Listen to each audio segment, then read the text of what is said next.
Kaya aron sa umabot panahon sa millennial kingdom, kumawanaog tani na ta makurap. Kay kanunay na ta nag-partik ni Kristo ingon nga ato ang supply mga igsoon. Amen. Take so-called soul winning, mo na ingon ganina to, as our object of preaching the gospel so that people may go to heaven. Or object of preaching the gospel is to win sinners so that they may become members of Christ. So nanata sa letter C, the local churches composed with the believers to be the body of Christ as the golden lampstand. But moswag ta nga ang iglesia di lang panimalay, dili lang usa ka tinawag o panimalay kundi lawas ni Kristo. Then kaning unsa may kakumpos sa iglesia? Sa gitawag ang iglesia o una, ang iglesia kumpos sa mga balaan, mga diakono o mga elders o mga ansyano. So ang usa ka iglesia di ay naa ni tulo. Mga balaan, mga diakono o mga ansyano. Pero ang diakono o ang ansyano dili na labaw, kundi parihara na level din ang posisyon nila, kundi function diha sa lawas sa Ginoo. So mao ni ang iglesia. Karon ang iglesia mao man ni nagkumpusan, no? Ang mga magtotoo mo ni kay kaning believers ni nagkumpos man is mga ansyano, mga diakono o mga balaan. Nga nagkumpusan kini nga mao ni ang lawas ni Kristo. Nga mao ang golden lampstand. Mong sa Revelation mga igsoon, ako ning tandog og gamay, ang tangkawan o kaning bulawang tangkawan golden lampstand identical.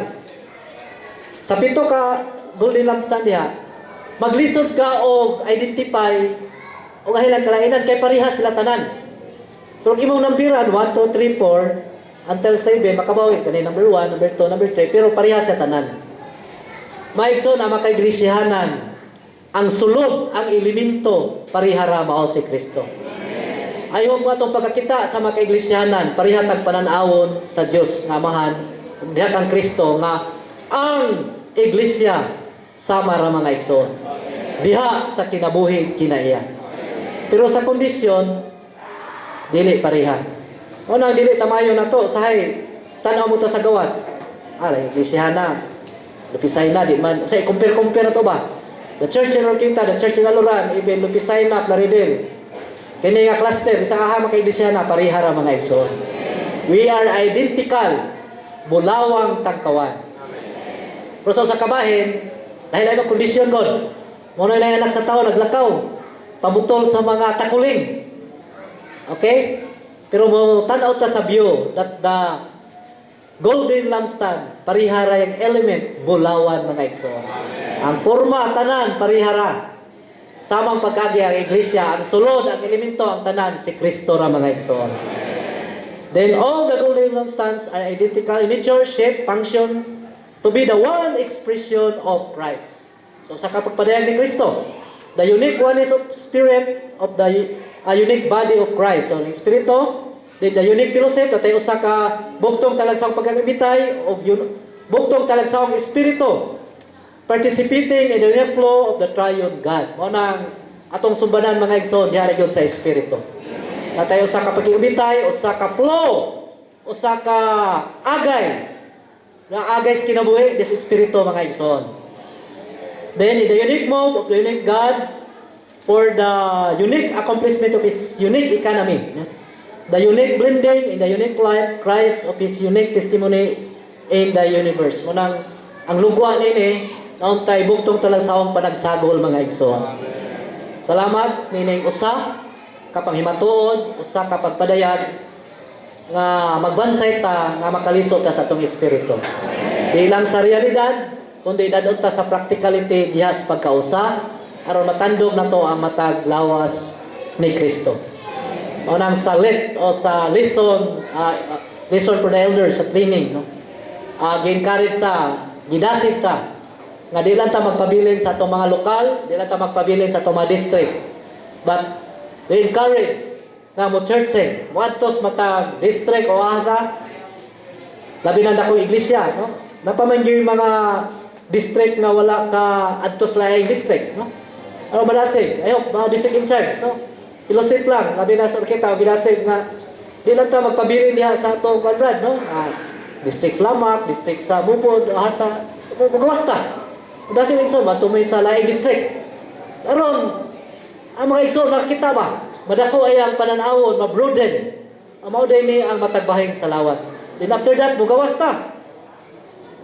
Kinsa may nakanitag aluran, pero kana mo churching pag-aluran dire. Tumiyagi ni churching ato sa ugma, no? Ugma ba to? Ato rumiyagi. Tumiyagi ba dito sa ato bukid Manamong district to, no?